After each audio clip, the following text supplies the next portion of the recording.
Hey, welcome to our week 14 of the Native Wellness Power Hour. I'm Jillene Joseph.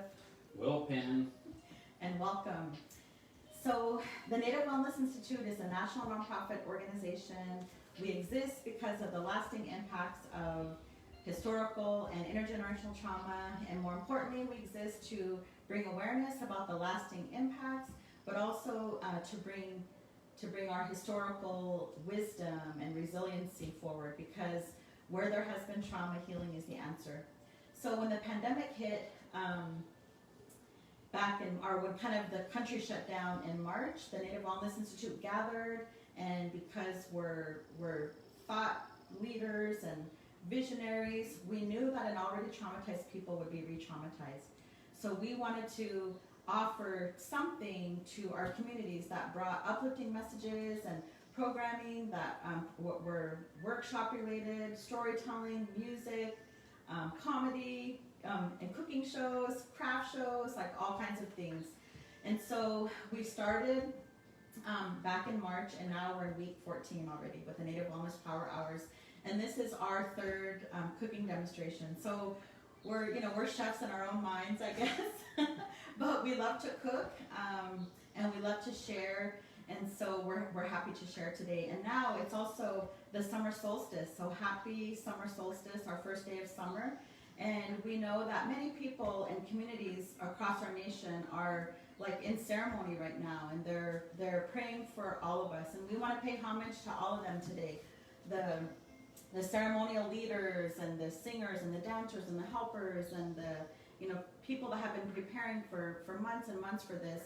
We're going to prepare as a traditional meal as we can with what we have today, in honor of all of that. So we're going to be feeding Will always says, feed your Indian. So we're gonna do that today on your behalf. So thank you for being here.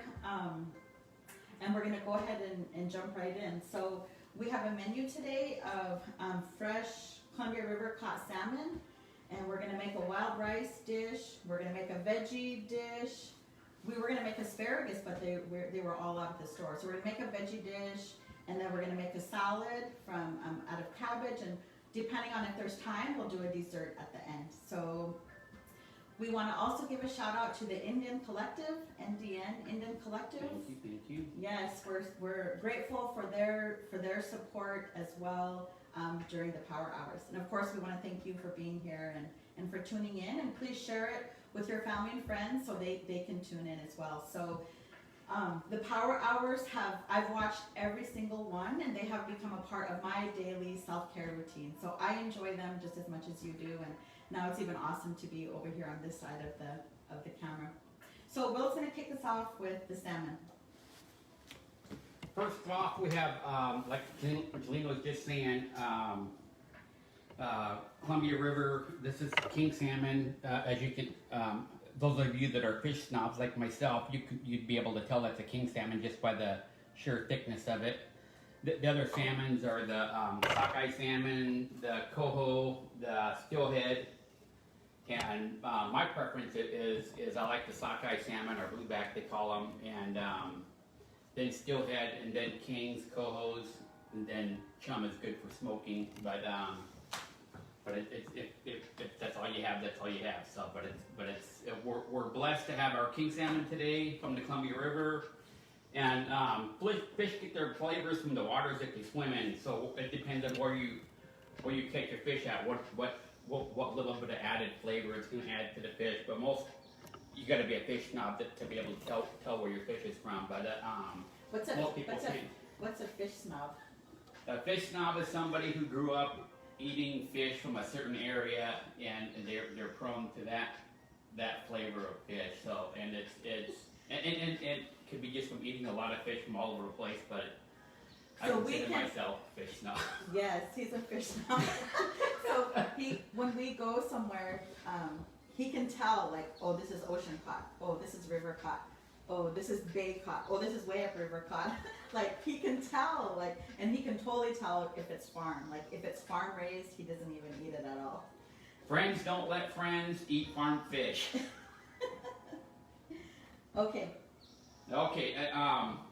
I got this out of the freezer yesterday. Let it thaw it out, rinsed it off, and the seasonings for my fish, I just keep it really simple: salt and pepper.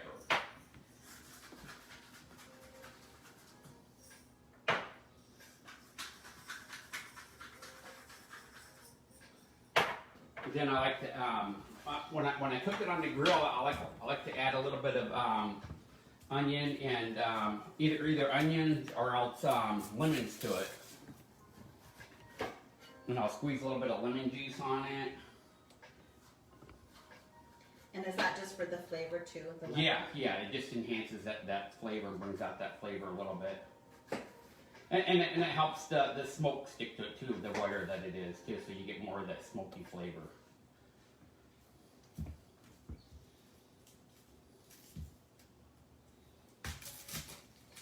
And then what do the onions do? The onion, give it a little flavor where the onions are at, and they're just super good to go with it, I think.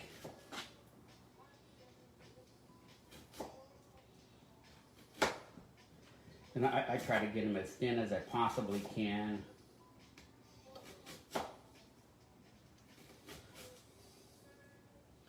Then on this fillet here, it was a pretty good size king salmon. I think this one was like a 20-pounder already filleted. So, but you can tell this is only a third of it. It would be the other third, and then another third. So this is only a third of the actual salmon right here. And then what about? I know you guys. Well, we didn't talk about our tribes, but can you talk about your tribe and then how you cooked it traditionally? Oh, traditionally it was cooked on a stick over the fire, and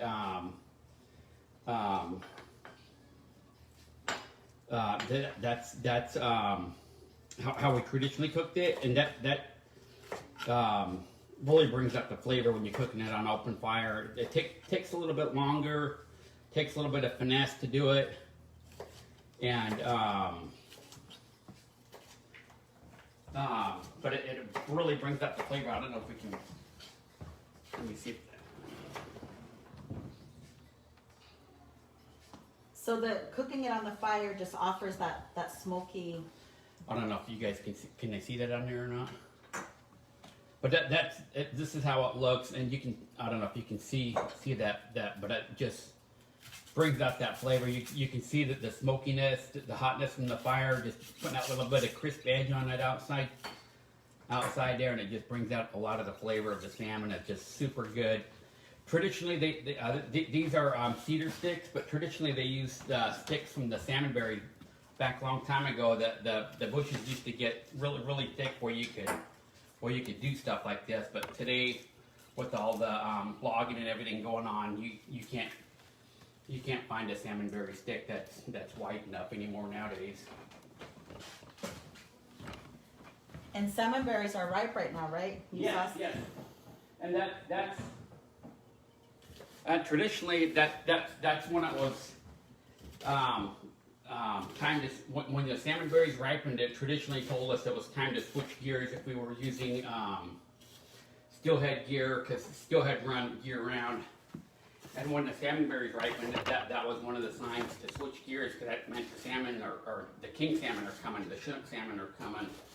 So we switch gear and get ready for the bigger fish. And And I think a lot of tribes have that same story as well too. The stickers on there, the lemon.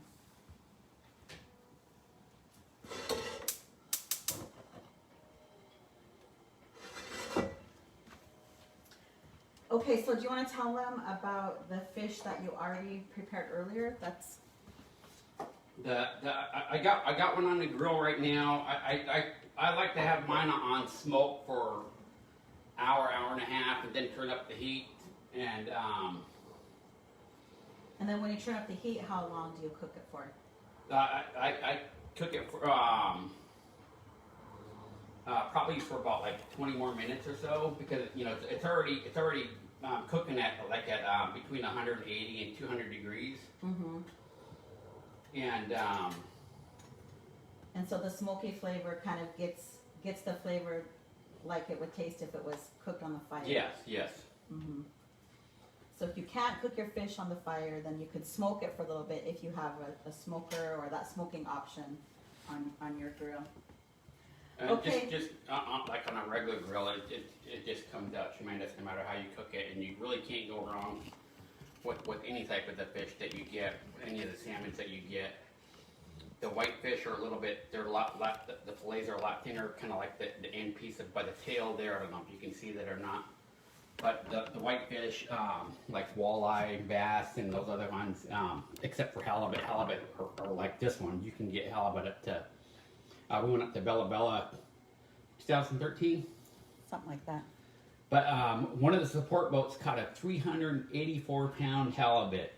Wow. And that was just, you know, that was super big, and they just donated it to the feed because they were cooking for us, but it was awesome. But halibut coming, you can get them from 5 pounds up to 400 pounds.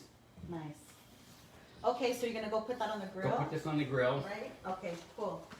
So while he puts it on the grill, we're gonna move on to our next menu item, which is just gonna be a wild rice dish.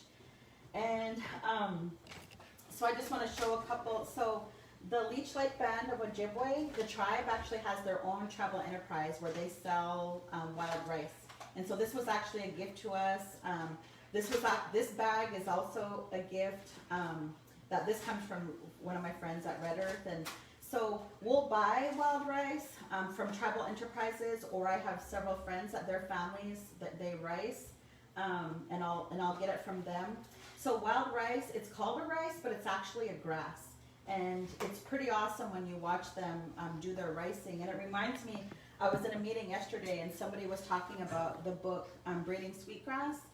And so a couple years ago, we were reading it, and one of the things that stuck out to me in that book was the author was giving historical accounts of the Ojibwe people ricing, and then even like contemporary accounts. And so one of the traditional accounts that she was reading about was a non-native person was ricing with his family, and their kind of take after it was all over was like how lazy the Ojibwe people were, because they didn't take every single grain of rice, and they missed a lot of stalks, and they didn't take it all. And what they didn't realize was that was intentional. It was intentional to only take what they need, and only take 50% of the rice that's out there for regeneration. And when they riced, and they hit the rice and it falls into their canoes, and some of the rice would fall out of the water. And he said, you know, how wasteful that was, that they were doing that. But what he didn't realize was that was a part of the regeneration as well. The rice falling in the water, so it will grow again. So it's just so interesting, like different, you're watching the same thing, but totally different views, right? And it's based on our values. And so today we give a shout out to all of our tribes that rice, and thank you, because we get to enjoy them. So I love the flavor and the taste of wild rice. And I know everybody doesn't. And what I like to do is I like to mix veggies in with the dish, and so that's what I'm making today. Actually, I turned my pan on too soon. So what I'm doing, I just have a Walla Walla sweet onion, and I have some green onions, and I have a green pepper and a red pepper and a yellow pepper. So I'm also just, it's about the flavor, but it's also about like how it looks. And all these like colorful veggies in there like looks really nice inside the rice too. So my rice is already cooking. It should be done here in a little bit, and I just used a rice cooker. When I put rice in a rice cooker, I fill it up like about 1.5 inches of water over the rice, and then cook it. So it's in the rice cooker right now. And then for the peppers, I started dicing them up. But when I cook peppers, like I just go like this, how I cut around the to get all seeds, or like make sure that the seeds aren't on your peppers, I just cut around like that. So on all 4 sides, and then I even cut the bottom so I can use the bottom. And then all of this will go into the compost, right? And the compost helps our soil get, you know, nice and dark and rich. And then I just simply cut these in small, just like bite-sized pieces, dice them up, and then I'll put them in the pan and cook them all together. So they kind of have all the same doneness. Is that a word? They're all cooked at the same amount. So I just cut these in strips like this, turn them like this, and then dice them up simply like that. And then sometimes I'll also use garlic, because garlic is another good flavor. And I don't add any other seasoning. The veggies become the seasoning. And so I already cut up the onion, and I just simply dice the onion, cut it like this. I know some people are always like, how do you cut onions? So this is how I cut them. I cut the ends off of the big onion, and then I cut it in half, and then I just turn it, and then I just simply dice. I dice it up like this. So this is the Walla Walla sweet onion. And I forgot to mention too, so my people, in our language, we say me. From Fort Belknap, Montana. The federal government calls us Grovant. So as we try to do our own decolonizing, and we call ourselves by our traditional name. Okay, I'm gonna add the red pepper too, but I'll do that in a minute. So these green onions, I think some people call these scallions. I just call them green onions. But when I cut these, I just cut off the ends like this, like these are the roots. I cut these off, and I'll save these for the compost and put those over there. And then I just go to town and I dice them from the end, and I go all the way almost to the end. So I cut up all of this. So the green onion, I was asking Will earlier, how did you describe the flavor of a green onion? Like, I really like the flavor of a green onion, but I don't even know how to describe it. Will describe it as like a milder, and sometimes I'll cut a little bit thicker at the end because it's thin, and then the ends I'll just put those in the compost too. So these are the green onions. So green onions, a regular onion. You could use any kind of onion. You could use a purple onion or a yellow onion or whatever. I just happen to use Walla Walla sweet onion because again, I like that taste. And then the peppers, a red pepper, a green pepper, and a yellow pepper. So you could also use any kind of vegetable. So I have my pan. I'm gonna turn my pan on. So we like to use cast iron pans, and even with our pans, you know, when we don't use soap when we wash them, we just use hot water because it helps to just maintain the cast iron. And then once we wash it and it dries, you have to season it, kind of like you have to condition it with oil. Otherwise it starts to get rusty. So that's how you care for your cast iron. And we get extra iron when we cook with cast iron as well. So I already put a little bit of olive oil in here. I'm gonna kind of move it around a little bit. And then this is one of my favorite parts. I'm gonna finish adding my peppers when Will's working on his next thing. But this is one of my favorite parts, because listen. That sizzle, I like that. I like that sound. So we want to thank the veggies because they're going to make our food taste good. And we're going to put them in the pan. Stir it around a little bit. Doesn't that look awesome? When I add the red, it'll even look even better. So that's going to continue cooking. Oh, we were going to pass it off to Will, but he just went outside. He's checking on his fish. And we have a rainy day today, so he's outside cooking in the rain. But I'm just going to show you really quickly again, like when I cut peppers, this is the easiest way. Then you don't have to mess with all of the seeds. It's just simply cut it around. We don't want to waste any part of it, so we'll cut that part off. And anything around the edge as well. And then that will go into the compost. So I always take out the little bit of seeds. And same thing, we just cut them like this, and then dice them up like this. So as my veggies continue cooking, I'm going to pass it off to Will, and he's going to show us about, or he's going to make a veggie dish. So I'm going to pass it off to Will now.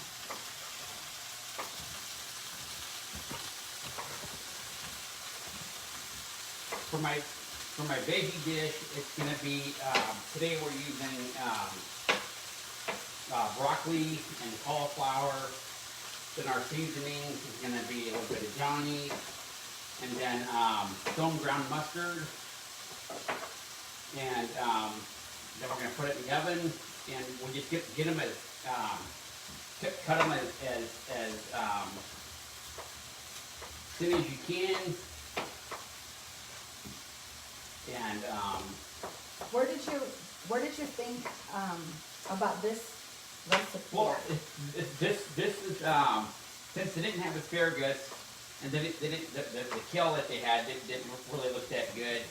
And Jillene normally uses this dish with kale, and she calls it Kale Chips. And this is my version of broccoli and cauliflower chips.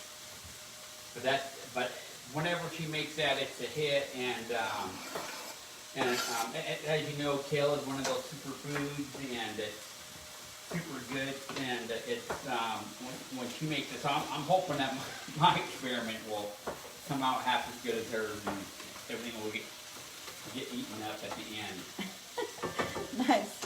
So last time we did the cooking show, I was talking about how when we go somewhere or and something is really good, then I like to go home and try to repeat it and make it at home. And so one time it was Jackie again. We were out.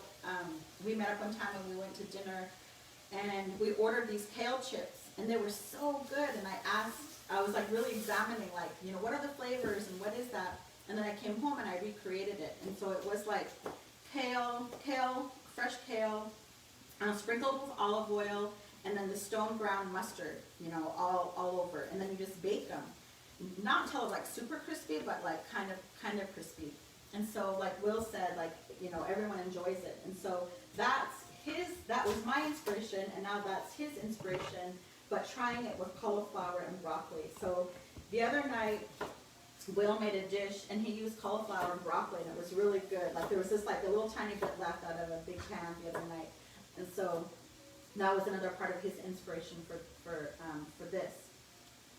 Plus we had leftovers, and you gotta use up your leftovers. You hate to throw stuff out. I'm just like everybody else. I hate to throw stuff out. So he has some cut up already in this bowl that you'll see. So finally, our thinly sliced broccoli and cauliflower that he'll add to the bowl. And I think that lemon was just for the fish again. Yeah. He cut up extra lemon for that.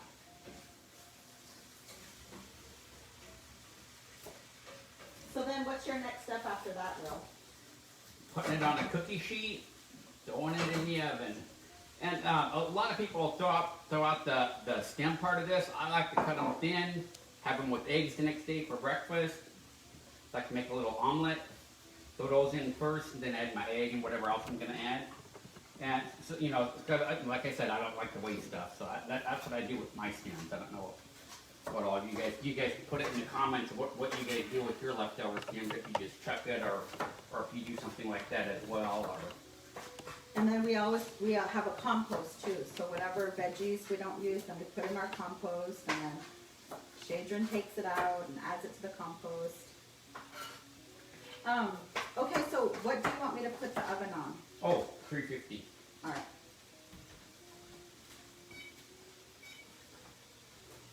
I was going to start it earlier, but I forgot. Oh, thank you.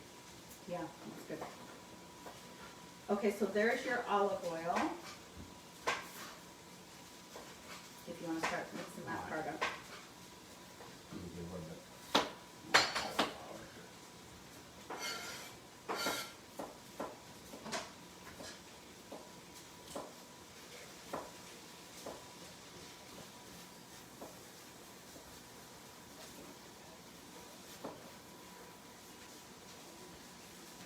So when you put it in the oven, how long will you cook it for? I was going to ask you how long you put your chips in for, then add a little bit, because it's broccoli and cauliflower, not kale. So we're baking it. When I do the chips, it'll probably bake for like 15 minutes, and I check it because you don't want to get it too crispy, because then it's like kind of like paper or something. So you just want to keep checking it. So for the broccoli and cauliflower, especially with the cauliflower, you'll be able to tell like when it gets a little bit brown. And so I would go for like 20 minutes and check it. And you can even taste one. They're cut thinner, so they're gonna cook faster. But just keep testing it. And so if it's still kind of hard, then just cook it a little bit longer. Go ahead. So we're gonna sprinkle. We're just gonna sprinkle some olive oil, like that much. And then he's gonna take some of the stone ground mustard as well as some honey Dijon mustard and put that in there and then mix it all up.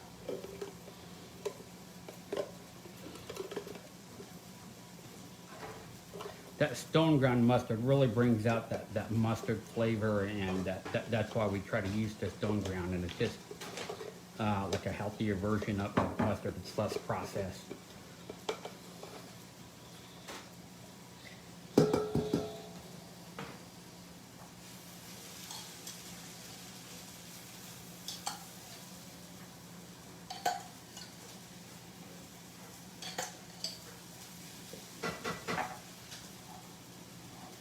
So usually when I do the kale chips, I will put on gloves, like those not rubber gloves, but whatever those gloves are called, to mix it all up. Latex gloves. Oh yeah, latex gloves, just to get the mustard in and all on the kale chips. But because like we're in this pandemic and people need gloves, and we wear gloves when we go out now, we're not doing that. He's just using a spoon. So he'll mix it all up, and then just put it on the cookie sheet.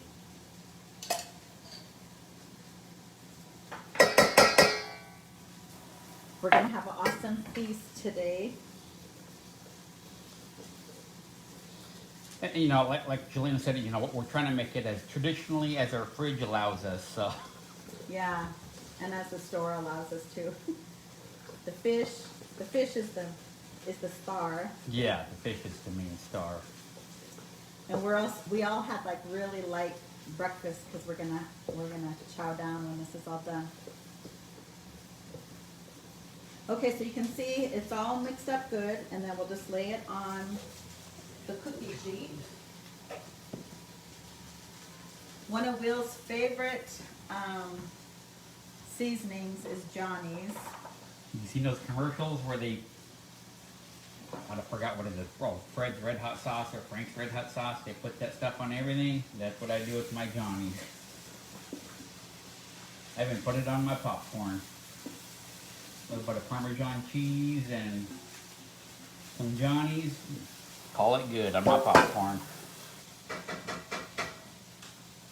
Spread it all out. You don't want them to steam. You kind of want them to crisp up. So you got to spread everything kind of out.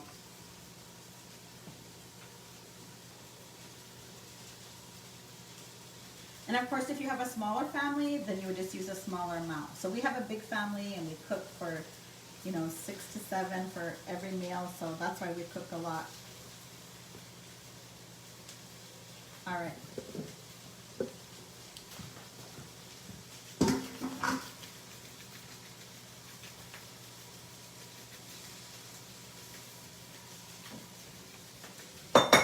Where I used to live, I used to get this in a big old tub.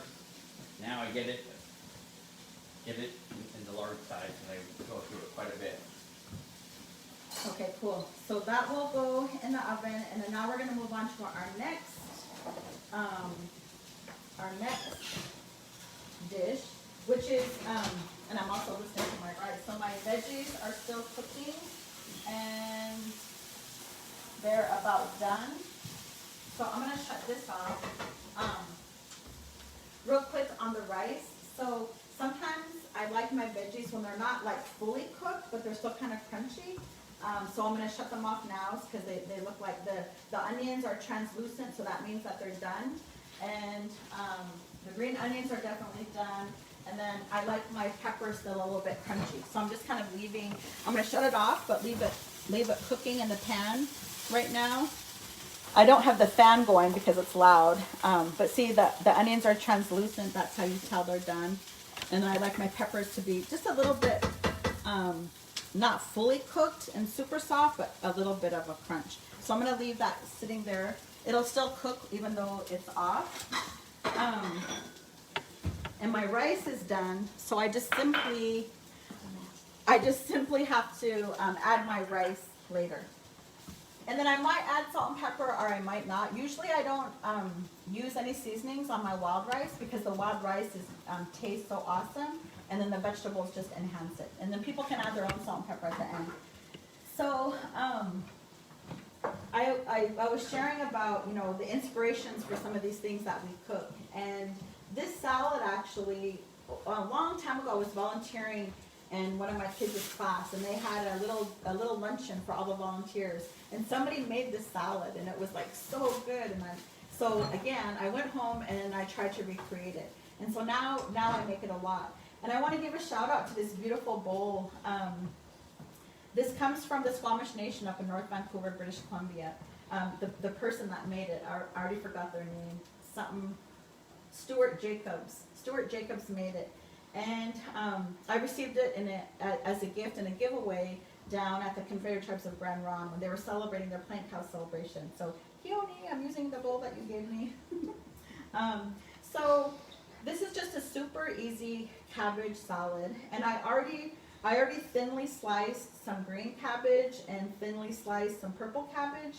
And then I'm just going to show you like how I would thinly slice it. So I just cut off this chunk from a whole cabbage thing. And I would just simply like cut it in half again, turn it, and then I would just start, sometimes I don't cut it this thin, but I don't know, for whatever reason today I did. And I would just cut it thinly like this, all the way down. Again, I won't cut the whole thing, but I just wanted to show you. So I'll just set that aside.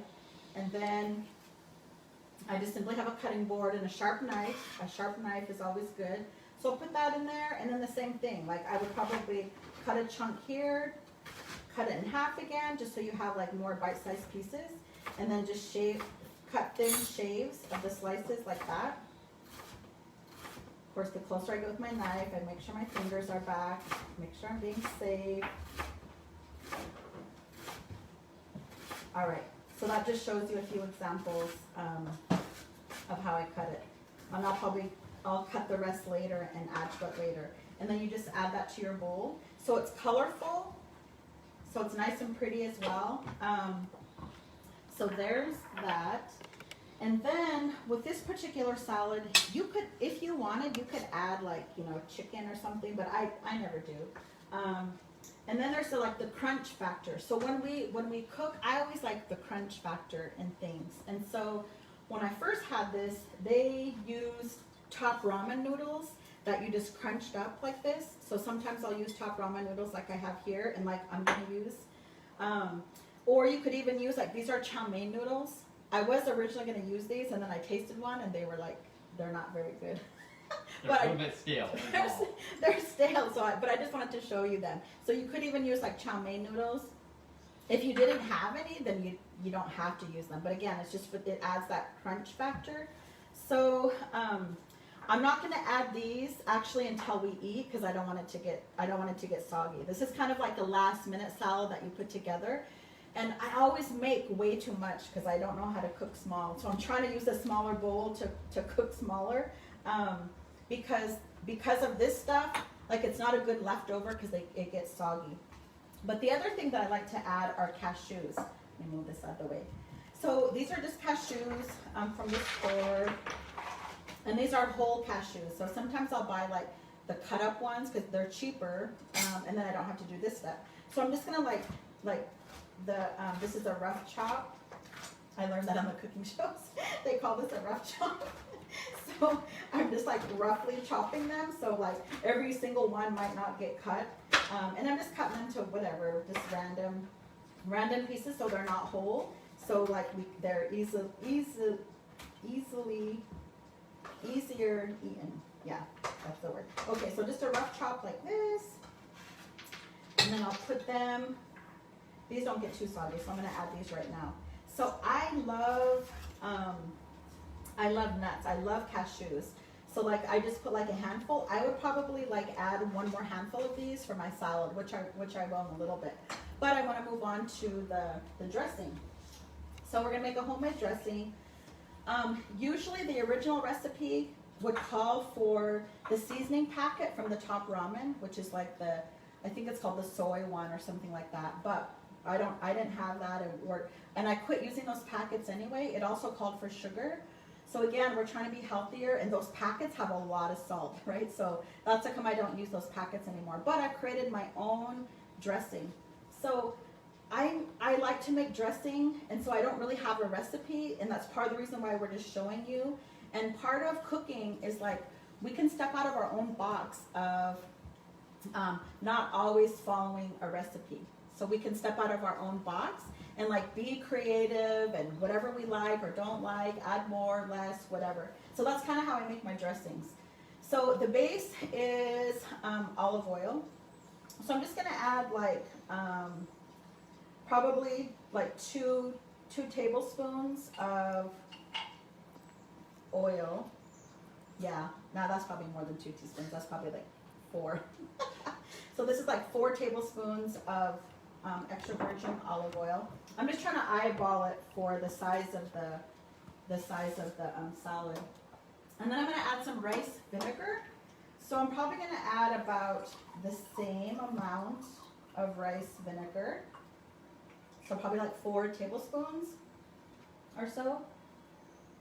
Yeah, so it's kind of half and half. You can see, because oil and water don't mix. That's why we have it in a jar, because we're going to shake it up to mix it up. Okay, and because I don't have the seasoning packet, the flavors that I'm going to add, so instead of using soy sauce, which is also very high in salt, we buy this. And I never knew about this before until Thosh showed us this. So we use this now instead of soy sauce, but it's called liquid aminos. And it's all-purpose seasoning from soy protein. So this is basically a natural soy sauce alternative. Natural soy sauce alternative. So I'm going to add a little bit, and probably it'll be like a teaspoon. Just a little bit for flavor.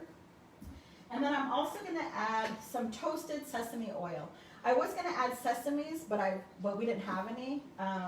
And I was going to toast them in a pan, because that again helps to draw out the oils and the flavor. But because I don't have those, we're just going to use toasted sesame oil. And I'm just going to add a little bit of this as well, because this is like, it's strong. This is a strong oil. So I'm just going to add like a little dash, or a couple dashes, I guess. And then we don't have sesame seeds, but we have poppy seeds. And poppy seeds are really good as well. So I'm going to add a little bit of poppy seeds, and probably like 1, 2, and we'll use 3. About 3.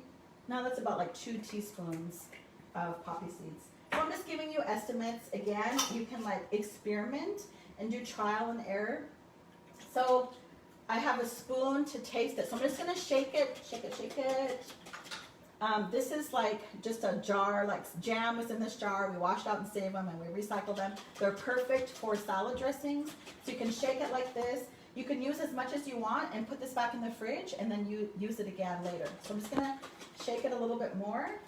Where do you get the aminos? And then I'm going to taste it. I'm going to taste what it tastes like. Ooh. Way too much vinegar. So, way too much vinegar. But we can fix it. We can fix that. So I'm going to add a little bit more water. Oil. Or not water. This is olive oil. I'm going to add a little bit more olive oil. I'm going to add a little bit more amino acids. I think somebody, Jillene is our More than that. video person today. So she said somebody asked, where do you get amino acids? You can just get this at the store. We just get this at the regular store where we get our groceries. Okay, so I'll shake this up again. So when I put it all together, like later when we eat this meal, I'm going to add, well, I can add these on top because I'm not going to add the dressing. I'll add those on top, and I'll put the dressing on very last. So I'll add the dressing, and even though the rice vinegar kind of overpowered a little bit, it'll be okay because the cabbage and the other stuff will like soak it in, and it won't be like so strong.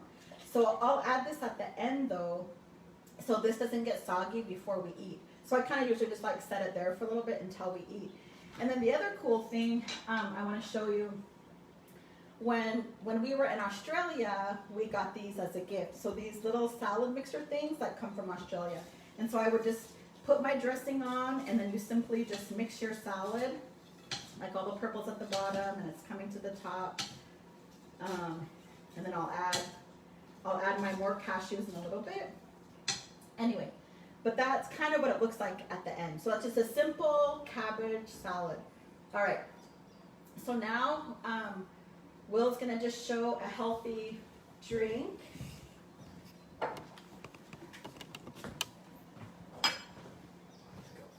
Yeah. It's just a really simple lemon and lime infused water.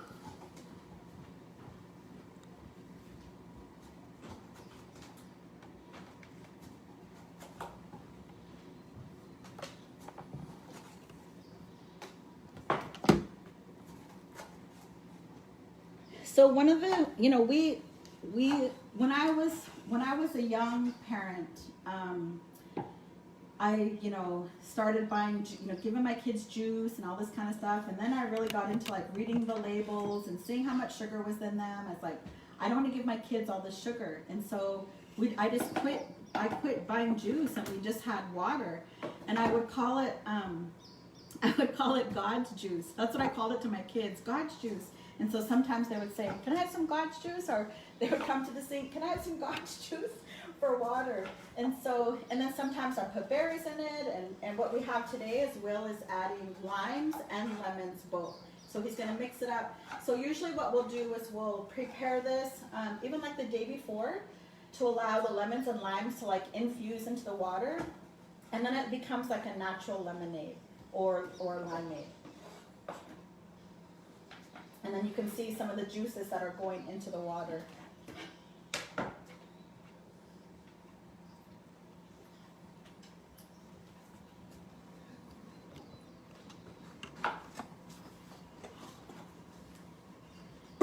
So usually we have a great big water cooler actually that we usually use, and we'll, you know, have the waters and berries and stuff, so like it looks really nice as well. You can kind of see this. We don't have a clear picture, but you can kind of see the lemons and limes in there now.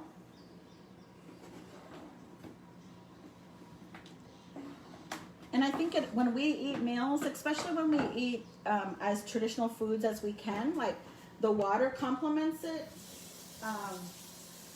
because like, you know, water is life, right? And so we're paying homage and we're paying respect and honor to the water as well.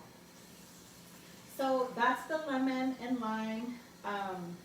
Oh, my rice is done. This is my rice cooker. I'm just gonna push it out of the way.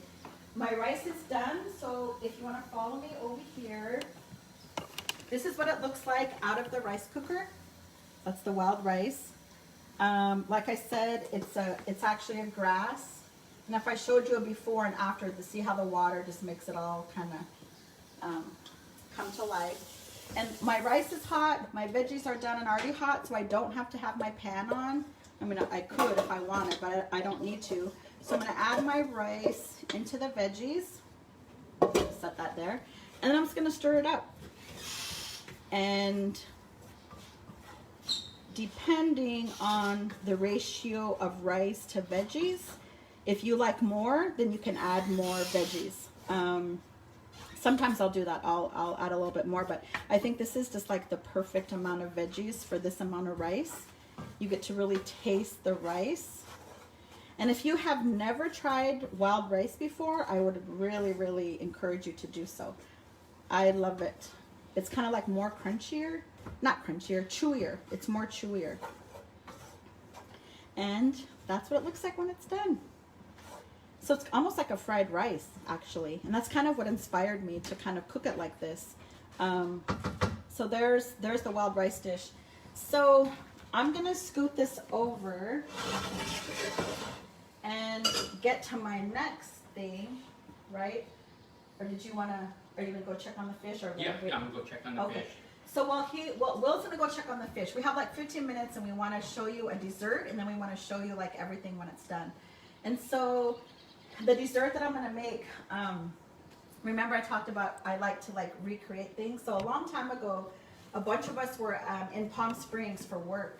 There was like a couple different conferences going on and we were all at different ones, and we all went out to dinner one night. And so after dinner, we were ordering desserts and I saw this chocolate lava cake. Of course I love chocolate and I never had one before. So I thought, oh, I'm gonna try it. So I tried this chocolate lava cake and it was so good. I thought, I'm gonna go home and I'm gonna try to make this. So I did. I came home and I found a recipe, and I used to make them. A lot. And so we're just gonna start. I'm gonna turn my. Usually it calls for a double broiler, but I don't have a double broiler, so I don't use one. But it works. So I just have the flame on kind of low. We have gas. I'm so happy that I don't have gas, but my stove, like I cook with gas. Anyway, so my gas is on low. I cracked myself up. Okay, so this is 6 ounces of chocolate, which really turns out to be like a cup. So I'm gonna dump my chips in there. And this is dark chocolate because I love dark chocolate and it's a little bit healthier. And then I have like 6 ounces of butter, which is just like 6 tablespoons of butter.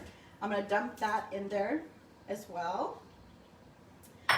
And then, so you have, like, you can't leave this. You have to stay, see my chocolate is already melting. So you have to stay with it. Like you can't put it on here and leave, otherwise it'll burn. So the butter is melting, the chocolate is melting. It'll come together like this. And then you just keep stirring it and you let it melt.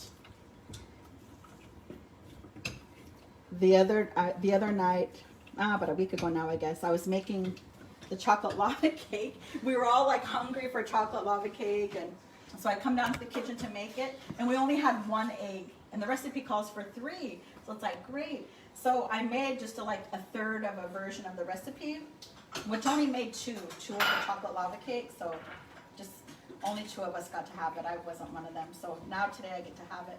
And it's a really kind of like tricky recipe. And our oven is all kind of like been funky lately, but it worked the other night, so hopefully it works today. And because it's a delicate recipe, you cook it for 10 minutes, so hopefully there'll be time at the end. But when you take it out, and you take it out of the thing, and you cut it open, the chocolate's supposed to ooze out. That's like the lava, right?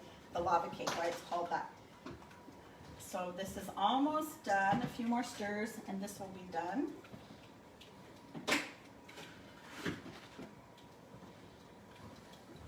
I'm looking at the time to see if we have enough time. Well, it's okay if we go over. We'll get to see the chocolate at the end.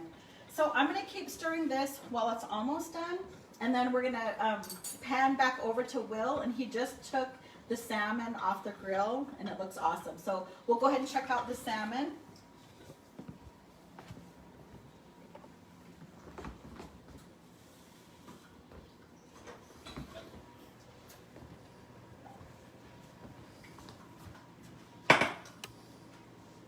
And like I said earlier, when I do my salmon, I just try to keep it simple. Salt and pepper, onions, and lemons. Most of all, I'll just do all onions or all lemons. And this time I switched it up half and half. And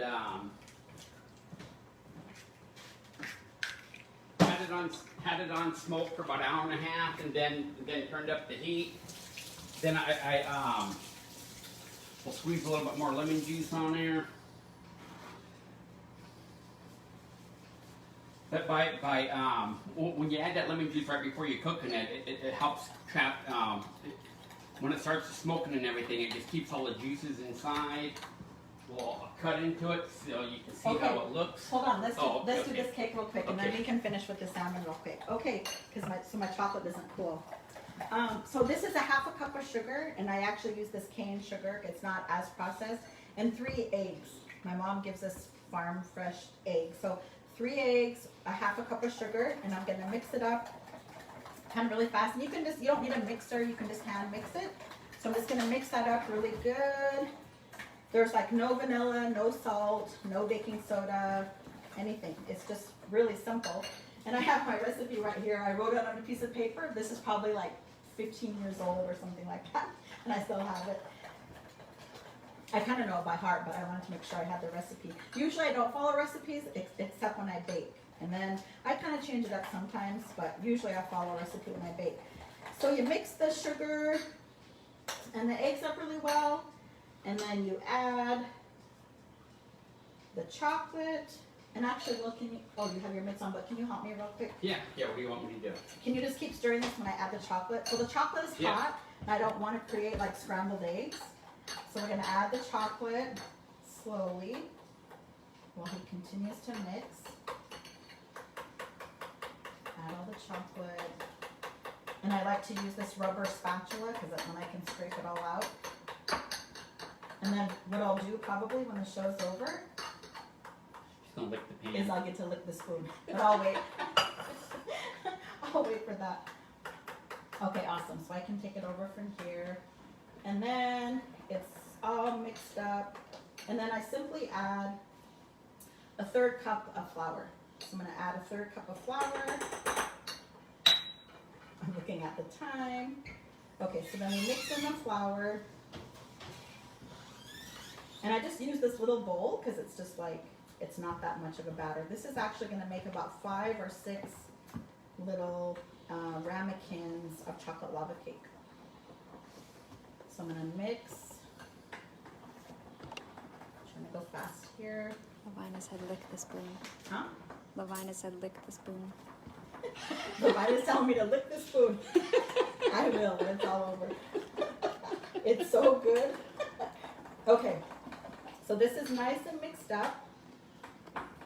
That's all the ingredients. And then what I've already done, I'm gonna move this all over here. Okay. I was so into these, I even went and bought these little ramekins. So all I did was I put some butter on a paper towel and I buttered all of these dishes already. And I always cook them on a cookie sheet just so they don't, you know, like fall through the cracks in the oven or whatever. So I'm just gonna fill them, like not totally full because they're gonna rise a little bit. So I don't know if Jillene can like pan in a little bit closer. So these are probably like a little over half, not quite 3/4 filled. Oops. This is where that smell-o-vision would really come in handy right now, smelling all that chocolate and sweetness. Yeah, did you guys put your apps on? And that's a joke. Last time somebody thought it was real. That's a joke. It's not real. At least that I know of.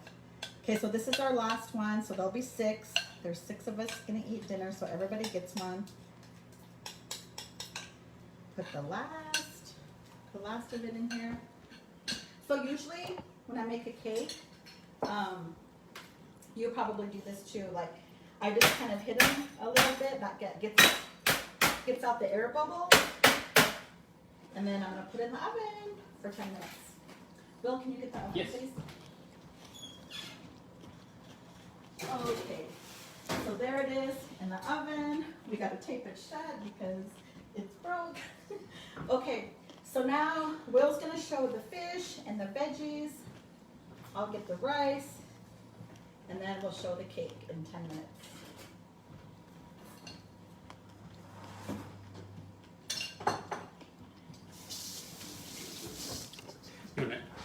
This is the finished product of our cauliflower and broccoli, and I just had a little sample. I think it turned out really. It's not as crispy as the Kale Chips, but the flavor and everything else is there, and I think it's gonna come up with the empty pan at the end of dinner. So I think it turned out good.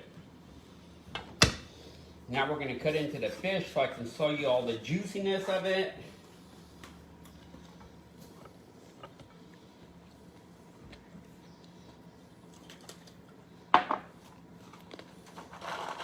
There, and then as fish snobs or fish eaters know, the belly part is where all is really good. The good fats that are for us are in the salmon. So the belly parts will have the way more oily substance to it, but it's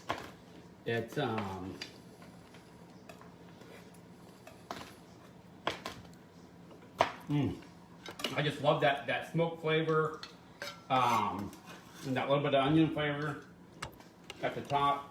It just turns out nice and moist and really, really good. Awesome. That first half, the other half that you saw me preparing, there's probably about just that much of it that will have bones, and the rest of it won't have bones, because when the well, except for the backbone, but when the salmon, that's his go for. So if you don't want bones in your fish, try to get that portion of the fish, and you won't have no bones. And that's just wanted to throw that out there. Yeah, and one of the other things, when he fillets the fish, he saves all of the backbones, because it still has, meat on it. Not a lot, because he's a good flayer. When I fillet fish, there's more meat on the back. But he brines it and then he smokes it. So he smokes the backbones. Yeah, he just did a batch the other day. And then he just peels all the meat off of it. So that's smoked salmon. So we've had smoked salmon chowder. We've had sweet potato hash with just sweet potatoes, onions, and put the salmon in there. We've had cheese and crackers and smoked salmon. So, every part of it. Makes a good dip. Yeah, it makes a good dip. So every part of it we try to use. And maybe we'll do another show on that. So we were actually contacted by the Food Network, and they wanna see a video. Just kidding. In our own minds. We're cooking show hosts in our own minds. So this is really fun. So our cake is still cooking, but everything is done. So if Jillene is our camera person today. Thank you, Jillene. But if you just kind of want to pan over our meal. So we have the wild rice with all the peppers and onions and green onions. We have the broccoli and cauliflower that was mixed with olive oil and the mustard. And then we have the cabbage salad, just a simple cabbage salad, and the dressing that will go on. We won't do that till we're ready to eat, so it doesn't get soggy. And then, of course, the star of the dinner, we have the smoked and grilled salmon. So, I don't know. Oh, they're way up there. Never mind. They're way up in the cupboard, but we were also talking, we have these cedar planks that you can soak in water for like 24 hours and then put the salmon on the cedar planks and then put those on the grill. So that just adds like more flavor, and it kind of adds the flavor that you would have when they were smoked on the fire as well with the cedar strips. So Jillene is nodding her head because she's tasting all the food. They can't see. But you can't see her. But she's giving her thumbs up to a good meal. Let's see. I already forgot like what time I put the cakes in. Let me peek on them real quick. They're not done. Oh yeah, they're not done. They're still cooking. So maybe we won't do the cake. Maybe I'll videotape it and I'll show it another time or something. But what? You got it. We can do it. We can do it? Yeah. All right. Well, one of the things that we were talking about, there's lots going on in our world, right? And we can't forget that there's a pandemic going on, and just because, like, the county that we live in just opened up yesterday. And so my son had to go take care of an appointment for his work, and he said there's just massive people all over, like people weren't wearing masks and things like that. So we can't forget that we're still in a pandemic, and we're only like in the first wave. And what the scientists and what the doctors are saying is that another wave is going to come. So we still need to practice safe behaviors by wearing masks if we go outside. Just because our counties are open doesn't mean that we have to go out and about. We can still stay home and protect ourselves and protect our loved ones. In the county that we live in, Native Hawaiians have the highest rates, and Natives have the second highest rates. And we already know in other communities how vulnerable we are, and how literally one person comes in with it that doesn't know, and boom, it can spread literally like wildfire. So please continue to be careful and to be aware. And we don't have to live in fear, but we can live out of love and care for one another and stay safe so that others can stay safe. And then we're also in the middle of, well, I don't even want to say middle. We're at the beginning of a revolution, right? Lots of things are changing, and we're happy to stand in support and solidarity of the All Black Lives Matter movement. And we'll have more shows coming up, actually more power hours addressing that. So given that there's all this going on, it's just another reason why we wanted to do these shows and to really do things that focus on our own well-being, that, you know, we can like shut everything off for a little while and, you know, cook and laugh and just have fun in the kitchen and pour our love and our good feelings into this food, right? Because that's the most important ingredient, is our love and our compassion and things like that. That's the most important ingredient when we cook. So we're appreciative that you all tuned in today. We hope that you share this with others. I'm just kind of feeling like we should just kind of end it, and we'll videotape. Father's Day. Yeah, we'll videotape the cake later, and we'll put it on social media somewhere or whatever. And definitely, tomorrow, of course, is Father's Day. Today is the first day of summer, so happy summer solstice. Happy Father's Day. Happy Father's Day to Will. He's an amazing dad to his kids and to my kids and to our kids and to everyone's kids. Like, that's the kind of awesome guy that Will is. And just a shout out to all the fathers out there, and the grandfathers and the uncles and the cousins and the nephews, and, you know, everybody who steps up to help, you know, raise our children in a good way. And Will is also wearing, he's debuting our shirt, Get Your Well On. So this is our Native Wellness Power Hour shirt. I don't know if we're going to sell these or not, but we got them for our facilitators. I didn't wear mine because I'm wearing an apron. Yeah, that Lucas made. Shout out to Lucas. Thank you, Lucas. So the suspense, you'll have to wait on the cake, but I know when we cut into it, that ooze is going to come out and it's going to be so good. Thank you for joining us. Tomorrow is our prayer songs from many nations. And then Monday through Friday next week, we have some awesome programming, including our first Elders Movement session on Wednesday. So come and get your move on with Roberta Johnston and all of our other awesome programming. You can check out all of our sessions on the Native Wellness Institute's Facebook page, and they're also saved to our YouTube channel, Native Wellness Institute, on our YouTube channel. So thank you again. Have an amazing day, an awesome rest of your weekend, and we'll see you next time.